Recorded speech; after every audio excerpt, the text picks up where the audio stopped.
Assalamualaikum, salam Malaysia Madani. Saya Nurul Zahira Razi. Berita wilayah dimulakan dengan rangkuman berita utama.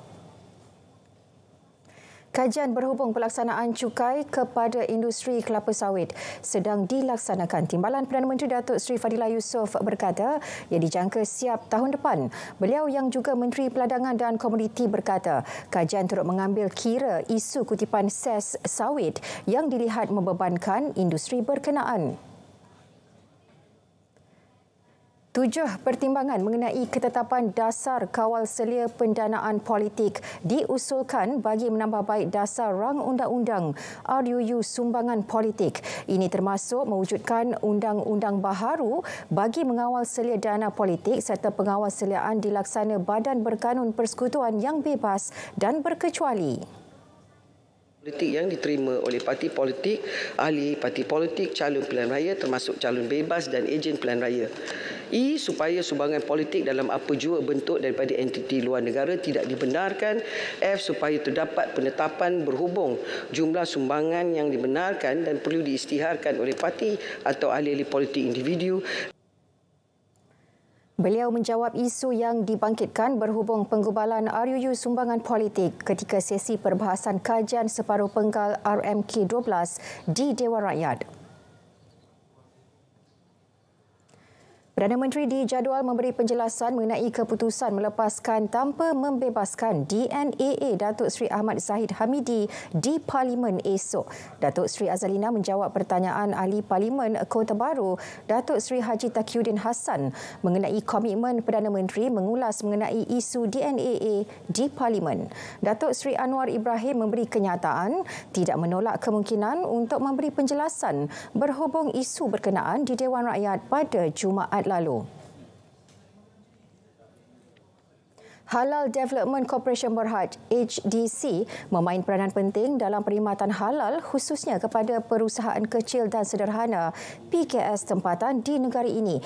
Menteri di Jabatan Perdana Menteri Hal Ehwal Agama berkata ia termasuk memberi penumpuan terhadap latihan dan bimbingan industri sekaligus meningkatkan nilai tambah pada pasaran halal. Ketika ini jumlah keseluruhan pemegang sijil pengesahan halal bagi semua kategori industri di negara ini ialah sebanyak 8,272 syarikat, manakala jumlah PKS yang mempunyai sijil halal adalah 7,306 syarikat. 84% tanah wakaf telah berjaya dibangunkan bagi tujuan pembinaan masjid, madrasah, tanah perkuburan serta projek komersial, manakala 16% masih belum dilaksanakan pembangunan berdasarkan statistik yang dikemas kini sehingga 31 Julai lalu. Jelas Menteri di Jabatan Perdana Menteri Hal Ehwal Agama, antara isu kekangan pembangunan termasuk masalah setinggan, lokasi tidak strategik, tidak sesuai dibangunkan dan kekurangan dana. Seterusnya kita ke Met Malaysia, ikuti perkembangan cuaca seluruh negara bersama pegawainya Khairatun-Nisa Syamsuddin. Assalamualaikum dan salam hormat. Kembali bersama Jabatan Meteorologi Malaysia untuk informasi cuaca yang terkini. Baiklah, kita mulakan laporan cuaca pada petang ini dengan melihat terlebih dahulu paparan imej kemerada bagi tinjauan cuaca semasa. Dapat diperhatikan keadaan hujan seteribut petir sedang berlaku di 1-2 tempat di kebanyakan negeri di semenanjung Malaysia. Namun keadaan hujan yang sedang berlaku di bahagian selatan ini dijangkakan boleh bergerak ke arah barat laut dan tidak lama lagi boleh memasuki di 1-2 tempat di negeri Selangor, Kuala Lumpur dan juga di wilayah Persekutuan Putrajaya. Dan keadaan hujan yang berlaku di negeri-negeri pantai barat ini dijangkakan boleh beransur reda menjelang ke awal malam nanti. Namun hujan yang sedang berlaku di bahagian pantai timur ini pula dijangkakan mampu untuk berlarutan sehingga ke malam nanti. Di Sabah dan Sarawak pula, keadaan hujan seteribut petir dilihat sedang berlaku di hampir ke semua bahagian di negeri Sabah.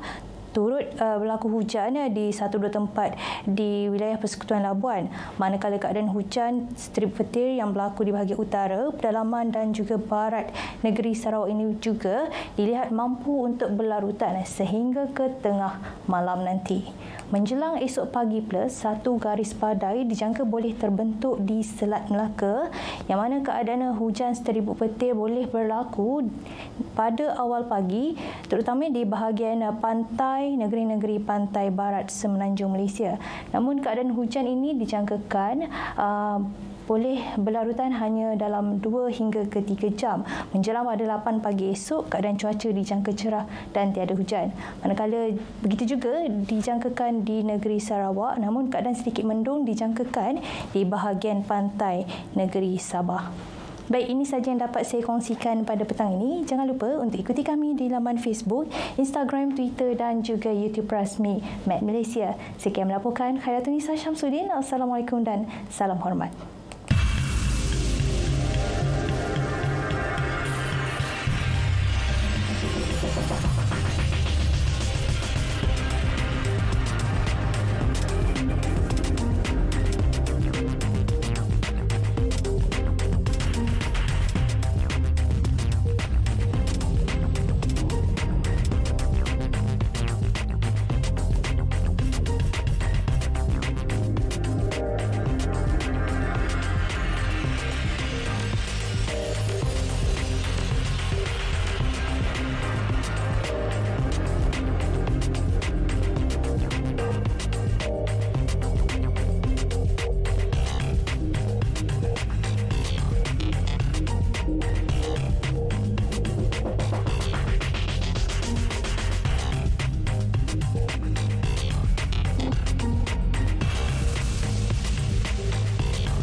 Baik, terima kasih Khairatun-Nisa. Selepas ini lintas langsung Sabah dan Sarawak. Terus setia bersama Berita Wilayah.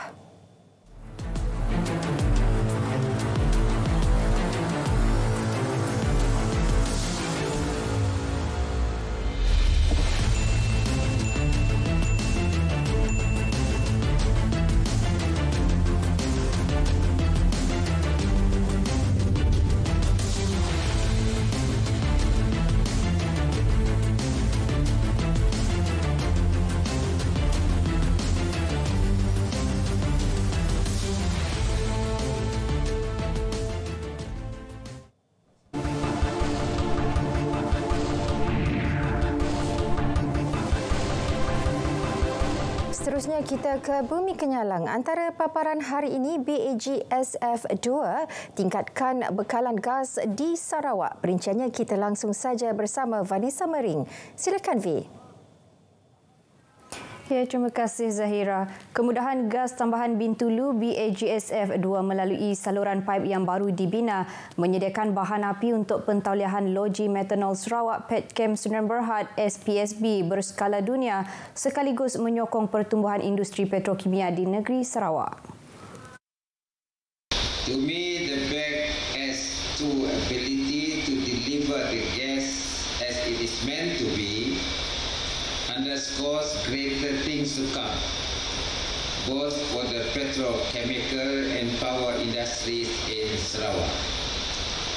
Just now, our friend Feroz said that this is designed with the capacity of 390 million scarf per day and will deliver 160 million standard cubic feet per day to Sarawak Petchem, and another 70 million scarf per day to Sarawak Energy Berhad power plant in Bintulu.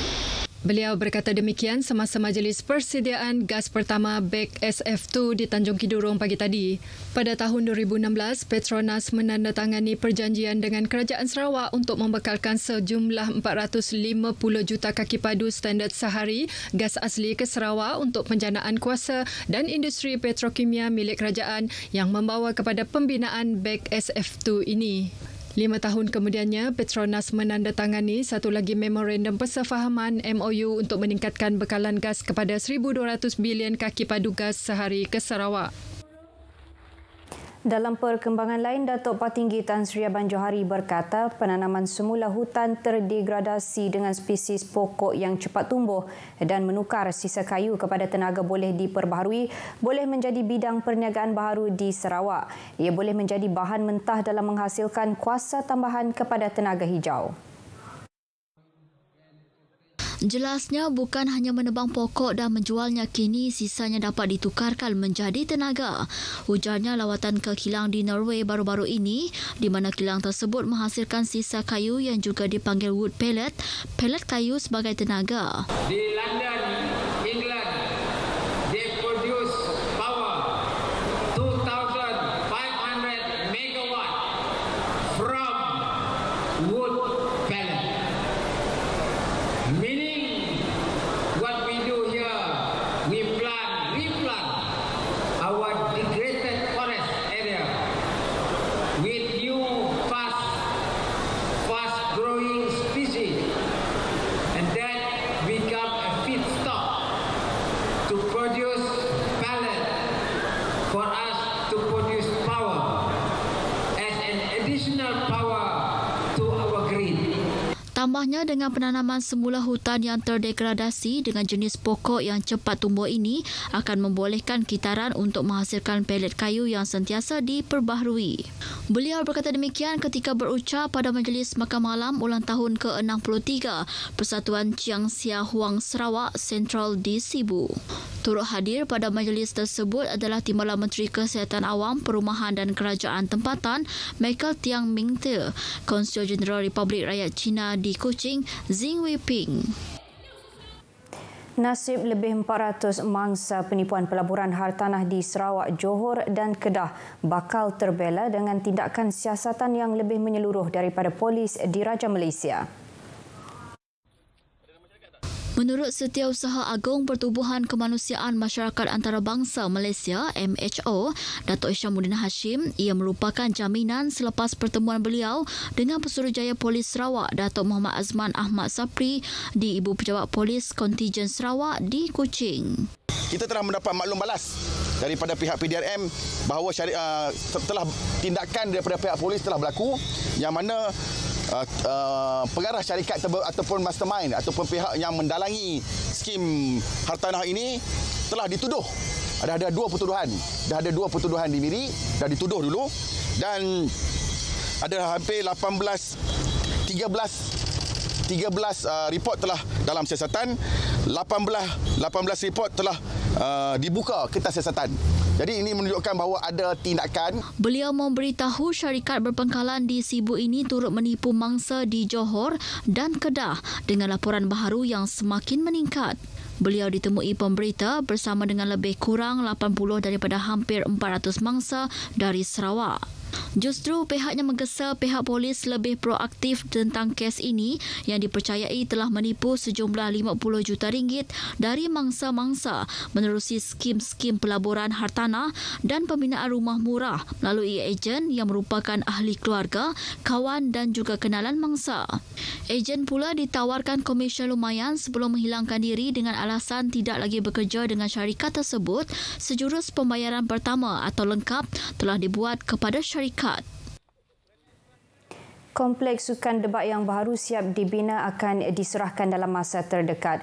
Projek bernilai RM8 juta ini merupakan titik bermulanya suatu usaha mengubah lanskap pembangunan di daerah Debak yang bakal menyaksikan beberapa projek lain akan turut dibina di lokasi berhampiran. Menurut Timbalan Menteri Pembangunan Kesejahteraan Komuniti Sarawak Muhammad Raziz Hitam yang juga Adun Saribas, projek ini sebenarnya diluluskan sebelum pandemik COVID-19. Disebabkan itu, kerja pembinaan projek ini mengalami kelewatan dan hanya siap baru-baru ini. Jelasnya, fasa pertama projek ini merangkumi pembinaan padang bola sepak dan trek balapan. Diikuti fasa kedua, projek ini akan mula dilaksanakan. Untuk fasa kedua ni, konsepnya ada grandstand, ada indoor stadium, and then ada, kita cadangkan dimasukkan kolam dan tasik lah, yang disertakan dengan taman-taman rekreasi. Jadi ini akan menambah dia punya tarikan lah, bersukan dan berrekreasi pada masa yang sama. Muhammad Razi ditemui pemberita semasa program Debat Fest dan konsert Cinta Merdeka Sarawak FM baru-baru ini. Dalam pada itu, orang ramai yang ditemui juga menyambut baik pembinaan fasiliti sukan ini sebagai pelengkap kepada fasiliti-fasiliti sukan lain yang telah dibina di daerah Debak. Kompleks sukan tersebut kita harap dapat diguna pakai untuk kita menganjur sukan, contohnya MSSR daerah Betong yang selama ini hanya diadakan di Betong. Kita harap apabila ada kompleks sukan tersebut siap nanti, insya-Allah kita cuba bawa MSSR daerah Betong ke Debak. Mantap YB. Terima kasih sebab dah beri kompleks sukan dengan warga Debak. Terbaik. Semoga dapat melahirkan lebih banyak atlet-atlet di bahagian Sari Batu dan mewakili Sarawak. Selain fasa kedua kompleks sukan Debak, pihak kerajaan juga dalam proses memulakan beberapa projek lain di Debak. Antaranya projek yang dirancang adalah projek pembinaan bangunan pejabat daerah Debak yang baharu. Persatuan Bola Sepak bahagian Limbang akan mengadakan Liga Limbang bermula minggu hadapan sehingga penghujung Oktober nanti. Timbalan Menteri Industri Makanan, Komoditi dan Pembangunan Wilayah Sarawak, Datuk Dr. Abdul Rahman Ismail memaklumkan pada masa ini sebanyak 16 pasukan telah mendaftar bagi menyertai liga tersebut. Disebabkan oleh 3 tahun kita tidak mengadakan kejohanan ini, maka ada juga tim-tim yang lama yang tidak dibubar dan banyak yang tim-tim baru. Jadi kita sekarang ini mula tahun ini kita mula satu kategori saja, iaitu Liga Limbang. Tidak ada Liga Premier dan Liga Super. Ujarnya lagi, selain itu, Limbang buat julung kalinya akan mengadakan Liga Futsal dan pertandingan futsal terbuka bagi merancakkan lagi aktiviti sukan bola sepak di daerah itu. Beliau menyatakan demikian kepada pemberita selepas hadir ke perlawanan akhir bola sepak Piala Veteran di Kompleks Sukan Limbang. Beliau yang juga adun Bukit Kota memaklumkan baru-baru ini Limbang telah menghantar wakil bagi Liga Belia bawah 20 tahun di Bintulu dan telah mendapat tempat ketiga. Beberapa pemain turut terpilih bagi mewakili Sarawak ke Sukan Sukma 2024. Pesta Simunjan 2023 dengan tanda pagar Juh Nyengok Munjan kembali lagi tahun ini selepas tertangguh akibat pandemik COVID-19. Kali terakhir acara Dui tahunan itu diadakan adalah pada tahun 2019. Berucap pada perasmian Pesta Simunjan semalam, Adun Simunjan, Aula Adris berkata, pesta tersebut adalah peluang untuk meningkatkan ekonomi para peniaga serta penduduk setempat selain mempromosikan keistimewaan yang terdapat di Simunjan. Jelas beliau, penganjurannya juga untuk menarik kehadiran pengunjung dari luar Sarawak seperti Sabah, wilayah Persekutuan Labuan dan negara jiran seperti Indonesia dan Brunei. Tahun ini, Pesta Simunjan berlangsung selama 8 hari berbanding 3 hari pada penganjuran sebelumnya.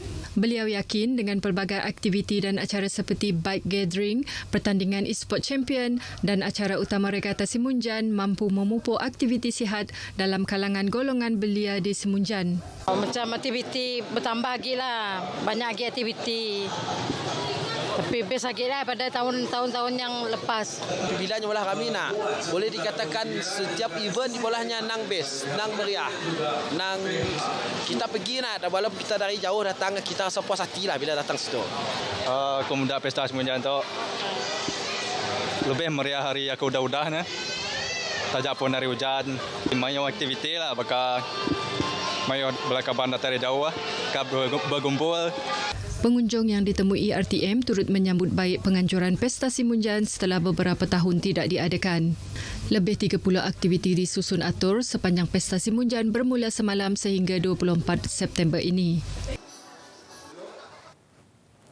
Perkongsian itu tadi mengakhiri berita dari Sarawak. Salam Malaysia Madani. Kita kembali bersama Zahira di Angkasa Puri untuk berita seterusnya. Silakan. Baik, terima kasih V.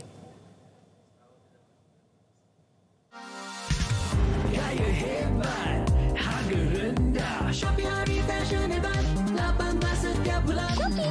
Gaya Dapatkan penghantaran dan pulangan percuma serta tawaran hebat fashion dan kecantikan di Shopee Hari Fashion Hebat.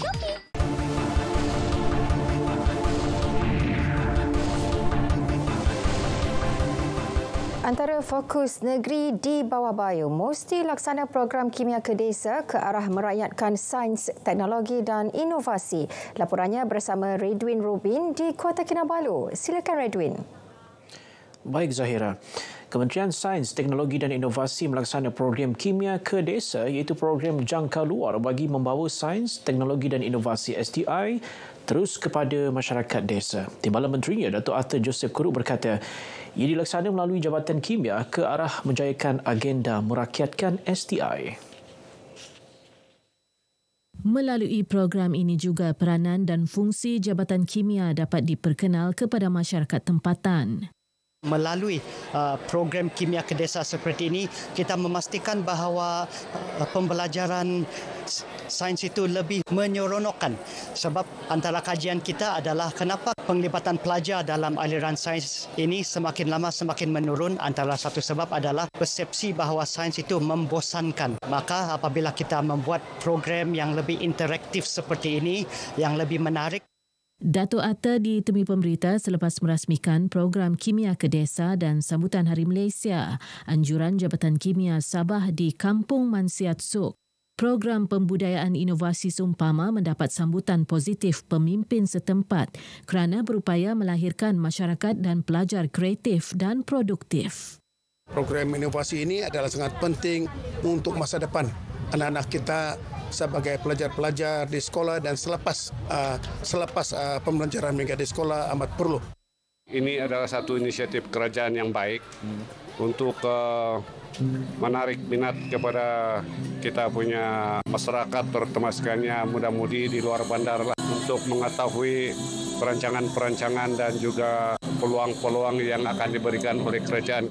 Dapat mendedahkan kepada penduduk luar bandar tentang kebaikan Jabatan Kimia ini. So kami bersyukur dan kami juga memohon pada masa-masa akan datang supaya diadakan bukan saja di tempat ini tetapi di daerah-daerah lain. Dalam pada itu, Datuk Arthur yang juga ahli Parlimen Pensiangan memaklumkan program Kembara Sains Borneo, anjuran Pusat Sains Negara bakal berlangsung 29 September sehingga 1 Oktober ini di Pekan Nabawan. Angkatan Pertahanan Awam APM merancang menambah bilangan sukarelawan bagi menghadapi monsun timur laut yang dijangka berlaku November depan. Ia bagi membantu mengukuhkan kesiapsiagaan anggota sedia ada mendepani bencana alam. Kita dalam proses untuk mengembangkan semula pasukan kita melalui dengan mengambil mana-mana masyarakat di luar sana untuk kita jadikan sebagai anggota sukarelawan. InsyaAllah dalam perancangan kita sebenarnya bulan 10 kita target dalam 100 orang. Kapten Sulaiman ditemui RTM dalam program No Pain No Gain Technical Skill Race Zon Sandakan. Sementara itu yang di-Pertua Kelab Sukan dan Rekreasi Pertahanan Awam Sandakan, Razali Ali Ahsan berkata, pihaknya sentiasa sedia bekerjasama menjayakan program dilaksana APM. Akan sentiasa memberikan kerjasama melalui aktiviti kelab ni, sentiasa akan memberikan sokongan melalui program-program yang selalu diadakan oleh Pertahanan Daerah Sandakan. Program bersempena sambutan Hari Malaysia ini antara lain bagi meraihkan kebersamaan dan mempersiap mental serta fizikal anggota APM. Dewan Bandaraya Kota Kinabalu DBKK akan mengadakan program kemampanan komuniti bandar iaitu Sustainable Cities Ride Cycling and Clean Cyclean 15 Oktober ini. Program berbasikal sambil melakukan pembersihan ini melibatkan laluan dari Padang Merdeka menuju ke Taman Awam Teluk Likas 2. Timbalan Ketua Pengarah Operasi DBKK Robert Lipon berkata program dengan kerjasama Kementerian Pembangunan Kerajaan Tempatan dan Perumahan ini bagi mempromosi amalan gaya hidup sehat dan gotong royong dalam kalangan komuniti setempat. Di pihak DBKK, of course, program ini adalah untuk jangka masa pendek, tetapi untuk jangka masa panjangnya kita punya objektif adalah berkaitan dengan alam sekitar, kita punya kewampanan, kebersihan, dan kita menyokong itu Sustainable Development Goal punya program. Beliau yang ditemui pemberita selepas menjadi tetamu program Sembang Ekspresi di Konti Sabah FM memberitahu pelbagai aktiviti turut dijalankan seperti taklimat serta pameran kesihatan dan agensi anti dadah kebangsaan selain pertandingan mewarna. Sasaran peserta adalah 1,500 orang. Maklumat lanjut boleh didapati melalui laman media sosial rasmi DBKK. Hampir 3,000 belia memeriahkan konsert Gegar Keningau edisi kelima di Padang Bandaran Keningau. Konsert ini merupakan antara pengisian sambutan Hari Malaysia yang dijadikan artis tempatan Sabah. Merasmikan konsert ini Pembantu Menteri Belia dan Sukan Datuk Fairuz Rendam. Ujar beliau, program ini bukanlah hiburan semata-mata, sebaliknya turut menanamkan semangat kenegaraan terutama dalam kalangan belia. Datuk Fairuz berharap program seumpama diperhebat khususnya melibatkan belia untuk menarik minat golongan ini mendalami dasar-dasar kerajaan agar tidak tercicir daripada arus pembangunan negara. Sementara itu di Beaufort, lebih 100 golongan belia dan veteran menyertai konvoi bermotosikal membawa jalur gemilang dan bendera Sabah bermula dari Kampung Kurian Padas Damit ke Dewan Terbuka Kampung Mentulut. Ia bersempena program Semarak Malaysia 2.0 bagi meriahkan sambutan Hari Malaysia peringkat kawasan rukun tetangga KRT Kampung Mentulut. Hadir melancarkan konvoi ini Ahli Parlimen Sepitang Dato' Mat Bali Musa. Beliau turut berkesempatan menyaksikan penduduk menghasilkan atap daun nipah, kraf tangan tradisional, persembahan tarian tradisional, pertandingan busana kanak-kanak dan persembahan berdaup.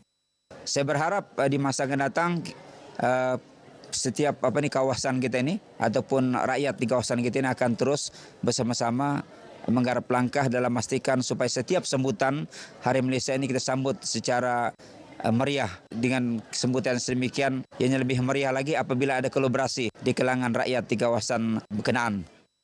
Teristimewa penduduk kampung, tidak kira yang muda, yang tua, sangat memberikan komitmen yang sangat baik dalam program ini. Dan Alhamdulillah, ianya memang terbukti dengan adanya program seumpama ini. Pimpinan kita melihat dan ada beberapa pembangunan yang kita dapat. Sangat-sangat terduga dan sangat-sangat mengembirakanlah bagi semua kami yang terlibat pada pagi ini. Jadi harap-harap acara program-program seperti ini akan terus di masa-masa akan datang. Cukup berbangga sebab setiap kali acara yang besar-besar begini, orang kampung semua serta. Yang turun ke laut pun cuti untuk hari ini saja, untuk sama-sama memeriahkan acara kami. Program ini dapat memupuk semangat perpaduan dalam kalangan kita dan dapat mengeratkan silaturahim antara satu sama lain. Dalam program berasingan, Dato' Mat Bali turut merasmikan penutupan Majlis Tilawah Al-Quran peringkat Zon Kecil Gadong di Masjid Kampung Lukut. Tilawah disertai 4 kari dan 3 karya ini menyaksikan Aris Muhammad Raub dan Zaiton Dikin dipilih wakil ke peringkat Gadong. Baik, sekian paparan berita dari negeri di bawah Bayu. Lebih banyak perkembangan kembali bersama dengan Zahira di Angkat Sepuri. Zahira. Sabah. Gaya hebat, harga rendah. Shopee Hari Fashion Hebat, 18 setiap bulan. Gaya hebat. Dapatkan penghantaran dan pulangan percuma serta tawaran hebat fashion dan kecantikan di Shopee Hari Fashion Hebat.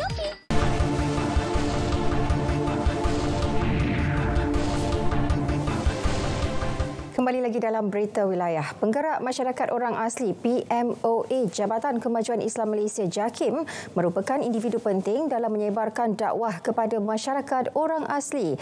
Langsung ke Kompleks Islam Putrajaya bersama Nur Fahana Muhammad Nur. Silakan Fahana. Ya, Zahira, menyantuni dan menghormati adat dan budaya masyarakat orang asli. Demikian pengalaman penggerak masyarakat orang asli JAKIM, Muhammad Faizul Rahman Samah dalam mendekati komuniti tersebut. Menabur bakti selama 21 tahun di Pos Lemoy Cameron Highlands Pahang, Muhammad Faizul akui menghadapi cabaran keterbatasan bahasa dan komunikasi di peringkat awal ditugaskan di sana. Ianya kerana kebanyakan masyarakat tidak fasih berbahasa Melayu dan hanya menggunakan bahasa semai. Petang kita main takraw, main bola bersama. Jadi hubungan tu makin rapat. Jadi bila kita dah rapat, barulah. Pasal Islam kita tak cerita lagi. Tapi bila kita dah kenal betul-betul dia, alhamdulillah lah. Maknanya bukan tak sempat kita cerita, dia bertanya dulu. Lama kelamaan dia orang berminat.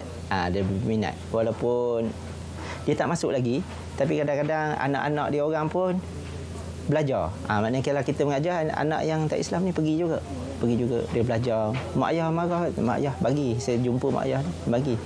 Tak apa, belajar je lah. Sejak awal pasukan penggerak ditugaskan di Pos Lemoy, seramai 4,000 orang asli dari 27 buah kampung, termasuk Kampung Kuala Boh, Kampung Leyar, Kampung Mensun dan Kampung Lemoy, telah memeluk agama Islam dan dibimbing sehingga kini. Antara rutin yang dibuat oleh penggerak adalah mengajar bacaan Al-Quran dan asas fardu ain secara berkala kepada golongan dewasa dan kanak-kanak. Menggalakkan anak-anak muda mendekati masjid. Inisiatif Masjid Al-Mukarrabin Bandar Tasik Selatan mendapat sambutan memberangsangkan. Pengurusi masjid Muhammad Khalil Ibrahim berkata, ia dimulakan dengan program 30 kali subuh yang dijalankan sejak awal bulan ini. Program bertujuan memberi suntikan semangat dan motivasi kepada anak-anak Qariah untuk hadir solat subuh setiap hari selama sebulan. 30 hari mereka akan hadir seusai saja doa oleh imam, maka mereka akan berjumpa imam untuk cop maka anak-anak ini, remaja ini kita berikan hadiah. Hadiah berupa sebuah basikal bersesuaian dengan mereka lah. Inilah yang sebagai semangat untuk mereka bangun subuh. Mereka berlawan dia punya keinginan tu untuk tidur supaya mereka dapat bangkit untuk hadir subuh. Beliau berkata program ini bukan sahaja menggalakkan remaja dan kanak-kanak di bawah 17 tahun mengimarahkan masjid, malah secara tidak langsung menggalakkan ibu bapa turut sama ke masjid. Program secara berterusan ini ternyata memberi impak positif dengan penambahan bilangan jemaah semasa solat subuh. Selalu ikut ayah pergi masjid. Lepas tu ayah kata ada program 30 kali subuh. Lepas tu masuk je lah. Kadang-kadang memang ada pergi Sabtu Ahad. Lepas tu tapi kadang-kadang susah jugalah nak bangun. Cop lah dengan tanda tangan daripada imam tu. Nanti kalau ada rezeki dapatlah. Kota Al-Ula menjadi tular sebagai destinasi pelancongan yang dibangunkan Kerajaan Arab Saudi. Namun terdapat satu kawasan yang bernama Madain Saleh atau Hegra tidak digalakkan untuk dikunjungi dan perlukan permit untuk masuk.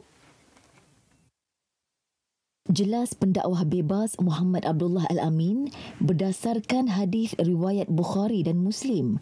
Nabi Muhammad SAW bersabda, "Jangan kalian masuk ke negeri kaum yang menzalimi diri sendiri, melainkan dalam keadaan menginsafi diri."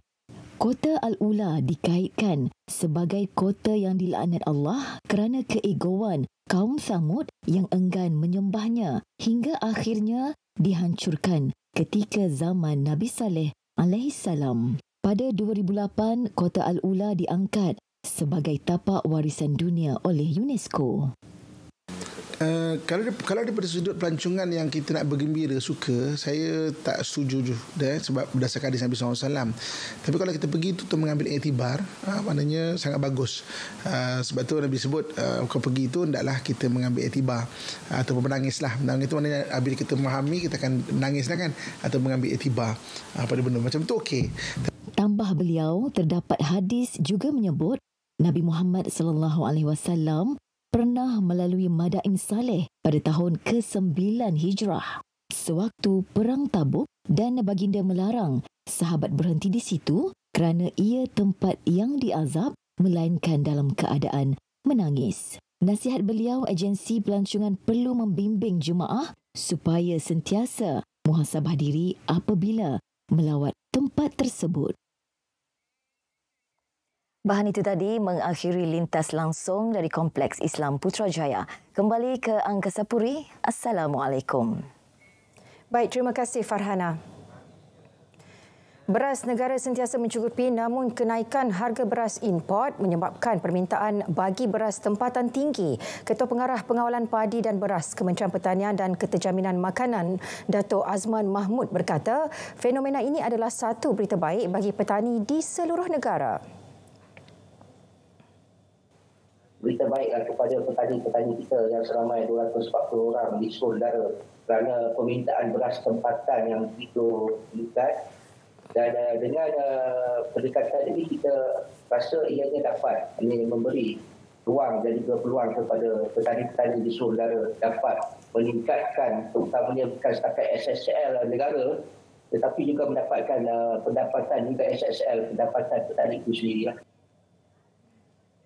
Harga beras import meningkat kepada $620 Amerika Syarikat daripada $500 Amerika Syarikat. Malaysia tiada pilihan dan menaikkan harga beras import mengikut pasaran dunia. Beliau bercakap dalam program Selamat Pagi Malaysia di TV1.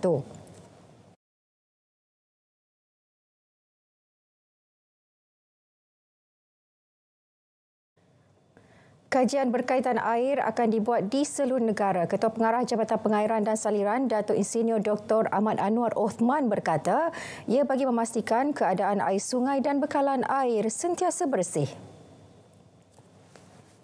Kita akan pastikan yang sungai ini di setiap kita akan buat kajian IRBM ataupun Integrated River Basin Management. Yang kajian ini kajian yang menyeluruh, mengkaji semua aspek. Pertama, air itu mesti mencukupi. Yang kedua, air yang bersih. Yang ketiga juga untuk mengurangkan risiko banjir di suatu tempat dan juga untuk melihara alam sekitar. Jadi memang kajian yang kita buat itu kajian menyeluruh dan ia akan dibuatkan di seluruh negara. Kajian dibuat sempena program Hari Sungai Malaysia bagi memupuk kesedaran betapa pentingnya sungai dalam kehidupan manusia dan tema alur air dalam komuniti dipilih bagi sambutan tersebut.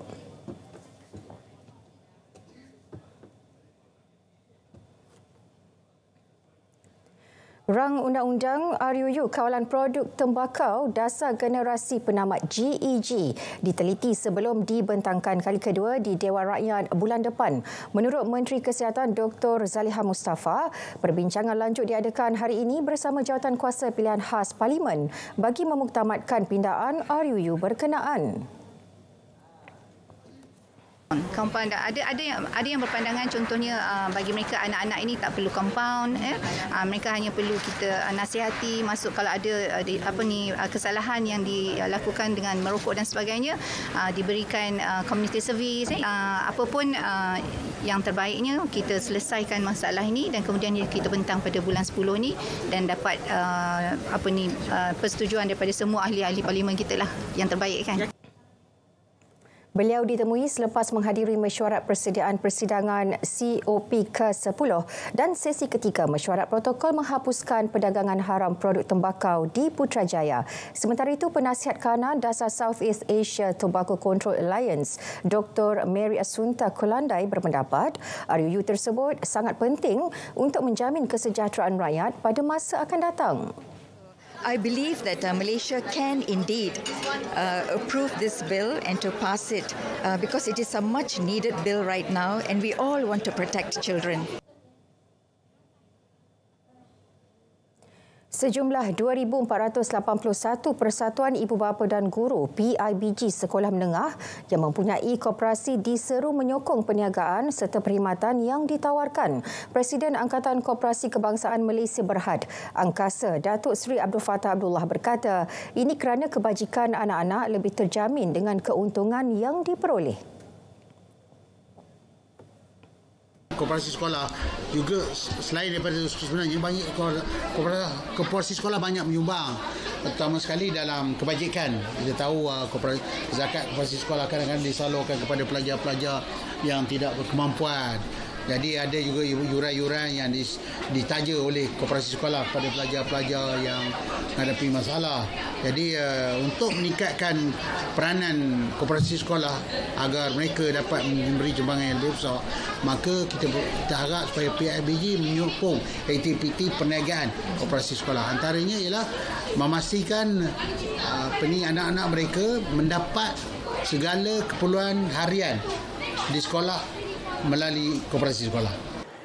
Beliau berkata demikian selepas merasmikan Hari Koperasi Sekolah Menengah Kebangsaan Selayang Baru Berhad tahun 2023. Angkasa komited memberi sokongan kepada bahan-bahan koperasi dalam meningkatkan perniagaan mereka dengan menggalakkan aktiviti keusahawanan.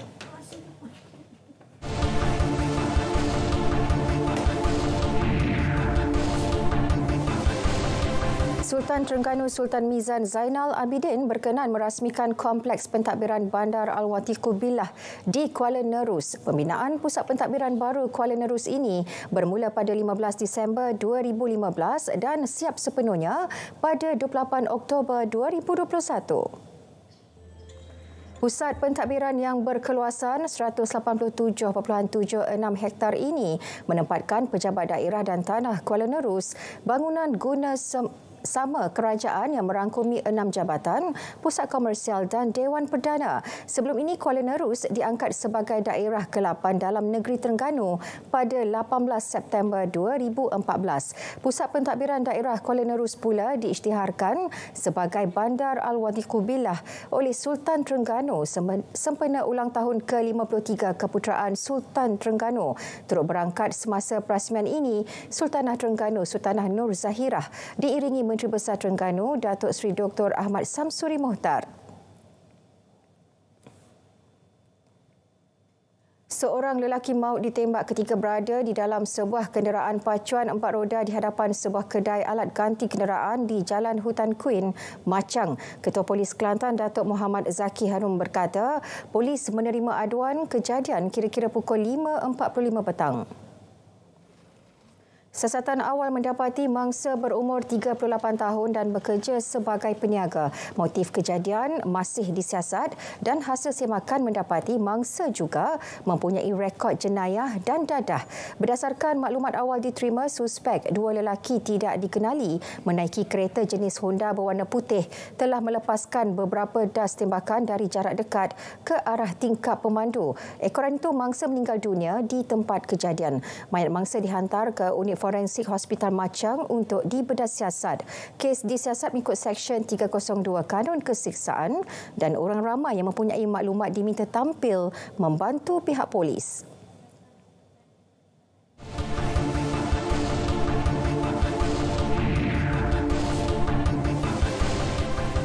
Elak sebarang permasalahan pada masa akan datang. Memorandum Persefahaman MOU akan dirangka bagi mana-mana syarikat penerbangan komersial yang akan beroperasi di lapangan terbang antarabangsa Melaka LTAM.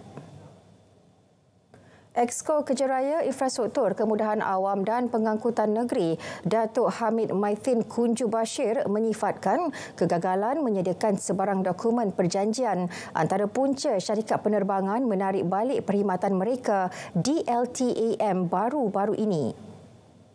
Jelas untuk mereka beroperasi di Melaka mengikut period-period tertentu, tapi saya dalam proses perbincangan dengan beberapa airlines syarikat penerbangan ni untuk beroperasi di Melaka, tapi mengikut satu term yang kita tetapkan, mereka perlu operate mengikut pada period yang ditentukan, tempoh masa yang ditentukan.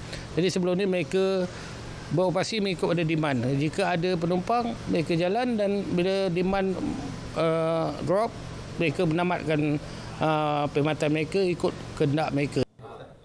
Beliau berkata demikian selepas mesyuarat penyelarasan Karnival Udara Antarabangsa Melaka 2023 Kijam 23 di Batu Berendam. Mengulas lanjut setakat ini, 7 syarikat penerbangan komersial termasuk dari Indonesia dan Singapura sudah dipelawa beroperasi di LTAM. Kebolehpasaran graduan kolej komuniti dan politeknik telah mencapai 90%. Ketua Pengarahnya Dr. Muhammad Zahari Ismail berkata, mereka turut menyasarkan graduan melanjutkan pengajian ke peringkat lebih tinggi selain menceburi bidang pekerjaan. Tambah beliau, kebanyakan graduan ditahu bekerja dalam industri dan ada yang berjaya menjadi usahawan sekaligus turut menawarkan peluang pekerjaan. Dan kita menganggap college community ini sebagai incubator, startup for student kita untuk memulakan perniagaan mereka. Ilmu yang diperoleh di college community itu sebenarnya adalah sangat-sangat membantu mereka untuk karier ataupun masa depan mereka selanjutnya. Tambah beliau, kemahiran rentas bidang mampu menjadi pemudah cara dan penjana yang memberi impak sangat besar kepada negara serta ekonomi semasa. Beliau berkata demikian selepas Majlis Convocation Komemoratif College Community tahun 2023 di Dewan Tuanku Chancellor Universiti Sains Islam Malaysia USIM nilai. Seramai 1,476 graduan College Community Negeri Johor, Negeri Sembilan dan Melaka menerima sijil dan diploma masing-masing pada majlis convocation tersebut. Sementara itu, 2 graduan orang kurang upaya terpilih menerima anugerah cemerlang. Atas nama saya sendiri dan saya boleh tunjukkan pada semua lah, kiranya orang seperti saya tak semestinya tak boleh bekerja dan tak boleh berbuka bisnes sendiri. Plan untuk masa depan, jangan anggapkan cacatkanku sebagai beban. Itu adalah kesungguhanku diri sendiri. Jangan gaungkan diri sendiri. Itu adalah cabaran untuk kita dari segi penglihatan. Ada banyak cara sekali. Menjelang saingan Liga Juara-Juara Asia di Stadium Sultan Ibrahim Iskandar Puteri esok, Johor Darul Takzim JDT perlu meningkatkan keupayaan mereka untuk menyaingi klub handalan lain, terutama Kawasaki Frontale. Itu tegas Ketua Jurulatih JDT Esteban Solari. Jelas beliau, JDT perlu berada pada tahap prestasi terbaik apabila menentang pasukan berstatus handalan Asia itu. But of course, as I told you before, to raise the level, because we know that coming up this point, you face teams that play in a league that for the last 30 years they invest a lot of money and a lot of resources to, for example, to beat Germany in 4-1 in Germany. We need to make this step forward to raise the level and to compete. This is what we are looking tomorrow, to compete with a strong team. Pertembungan kedua-dua pasukan dijadualkan berlangsung pada jam 8 malam esok. Menjelang kejohanan rugby Piala Agong 2023, skuad Johor bakal mempertaruhkan majoriti pemain berusia 19 hingga 21 tahun pada saingan yang akan membuka tirai pada 23 September ini. Pengurus pasukan Hamrizal Hamdan berkata, 40 pemain disenarai pendek bagi kejohanan itu, menerusi 3 perlawanan ujian dijalankan bersama pasukan rugby tempatan. 3 perlawanan test match yang kami adakan adalah bertujuan untuk mengukur kekuatan pasukan selain mendapatkan bonding, mendapatkan kesesuaian antara pemain dengan corak permainan yang diterapkan oleh coach Fifi. Sementara itu, pemain Johor Abdul Foris Karimov meramal bakal menempuh laluan ketir dalam saingan kumpulan A bersama juara bertahan Putrajaya dan Kelantan. Yeah, preparation is doing good. Our stage is one of the toughest the group, because last year defending champions Putrajaya and Kelantan with us. So our huge opportunity is playing against Kelantan. Our first game against Kelantan going to be in home soil. So we're looking forward to discipline and give heart.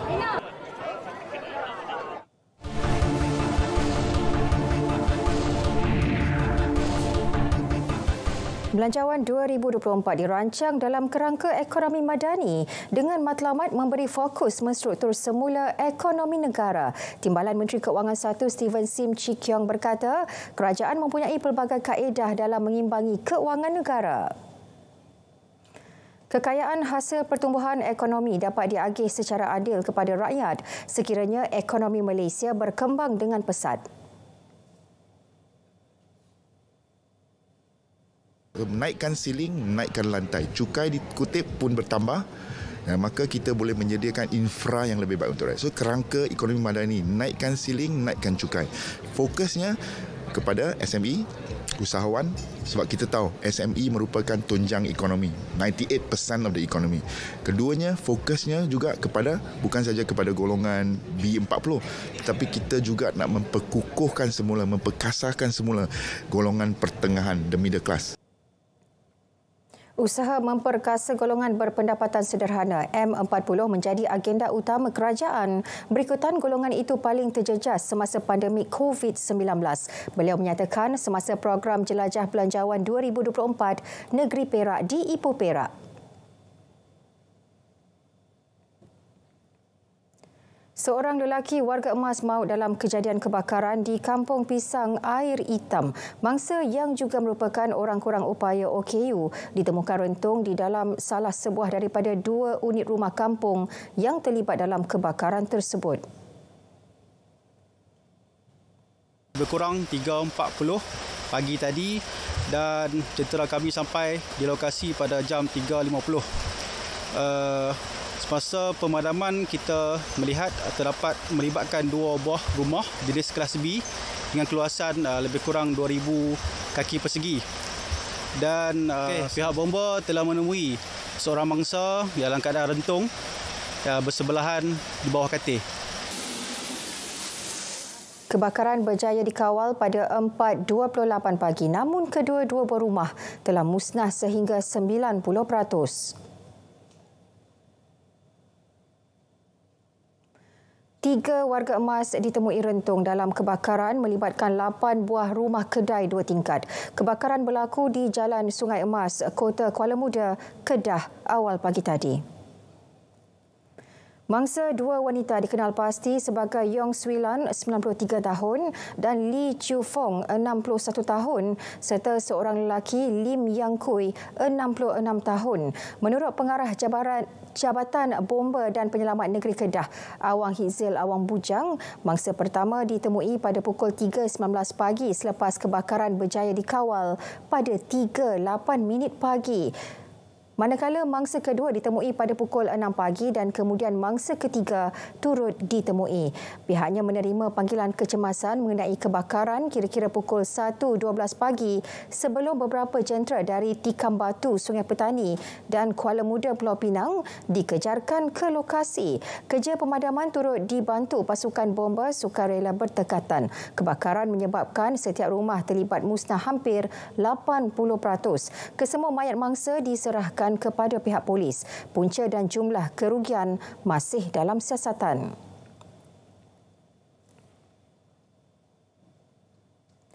Lebih 500 pengunjung membanjiri dataran Kurung Tengar, Kuala Sungai Baru bagi menyaksikan pertunjukan layang-layang moden. Pertunjukan pelbagai layang-layang moden beraneka bentuk dan saiz ini melibatkan 15 pemain layang-layang dari Persatuan Pemain Layang-layang Moden Negeri Perlis. Pengerusi penganjur Fun Fly Day, Muhammad Syaiful Abdul Ghani berkata, pertunjukan itu diadakan bagi menyokong usaha kerajaan menarik pelancong ke Perlis menerusi keunikan hasil seni budaya masyarakat tempatan. Program dianjurkan Persatuan Pemain Layang-layang Moden dengan kerjasama Persatuan Kebajikan Joggers Perlis dan Aspirasi Prihatin Malaysia juga bagi menyokong Tahun Melawat Perlis 2024-2025. Sementara itu, pengerusi Kebajikan Joggers Perlis, Hashimah Ismail berkata, pihaknya sentiasa bekerjasama dengan Persatuan Pemain Layang-layang Moden dalam setiap program dilaksanakan dalam melonjakkan keunikan negeri Perlis kepada pelancong.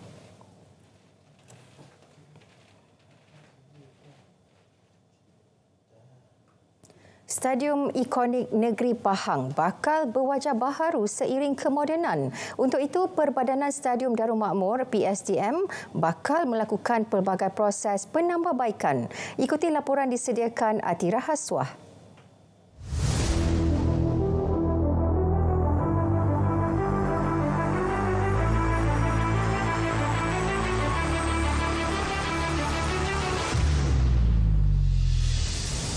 Stadium Darul Makmur kini telah pun menginjak usia 50 tahun dan ketika ini proses penambahbaikan sedang dilakukan oleh Perbadanan Stadium Darul Makmur bagi memastikan infrastruktur dan fasiliti di sini dapat terus digunakan sepanjang zaman.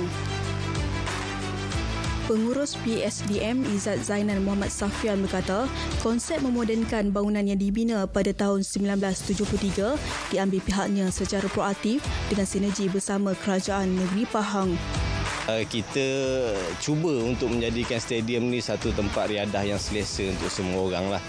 So untuk mendapatkan tempat riadah yang selesa tu kita perlu menyediakan fasilitis, bukan saja fasilitis yang basic tapi yang selesa untuk dinikmati oleh pengunjung kita lah. Lebih 1.3 juta ringgit diperuntukkan untuk kerja membaik pulih, melibatkan tandas, surau tambahan dan kerja-kerja mengecat. Sementara itu, trek olahraga dan balapan baharu bernilai 4.3 juta ringgit yang selesai dinaik taraf telah dibenarkan penggunaannya kepada orang ramai sejak Jun lalu tanpa sebarang caj dikenakan. Even banyak game kita pun dah lalu, so kita orang rasa bangga jugalah sebab rasa juga excited lah bila diorang cakap nak apa kata nak renovate, nak naik taraf semua sebab benda pun dah lama, so kita pun rasa macam susah sikit sebab nak training, especially track sebab track memang kita selalu guna. Biar ramai lagi yang mengambil bahagian yang gunakan stadium ni lah untuk kebaikan di sini, untuk kebaikan negeri lah. Selain itu, bangku di pentas utama dengan kapasiti 1,600 tempat duduk kini selesa digunakan penyokong untuk gajah menyaksikan acara sukan terutama bola sepak. Juruseturu Esko Komunikasi dan Multimedia, Belia Sukan dan Badan-Badan Bukan Kerajaan Negeri Pahang, Fazli Muhammad Kamal, memohon orang ramai bersama menjaga stadium berkenaan. Lebih penting jaga kemudahan di Stadium Darul Makmur ini. Apatah lagi bila kita dah baik pulih nanti. Yang ni kita harap kegiatan vandalism tidak berlaku di stadium ini. Transformasi Stadium Darul Makmur yang boleh menempatkan 30,000 penonton itu memberi impak positif dalam menarik penajaan kejohanan besar serta bertaraf antarabangsa sekaligus membuka ruang melahirkan jago sukan buat negeri Pahang. Atira Haswah, RTM.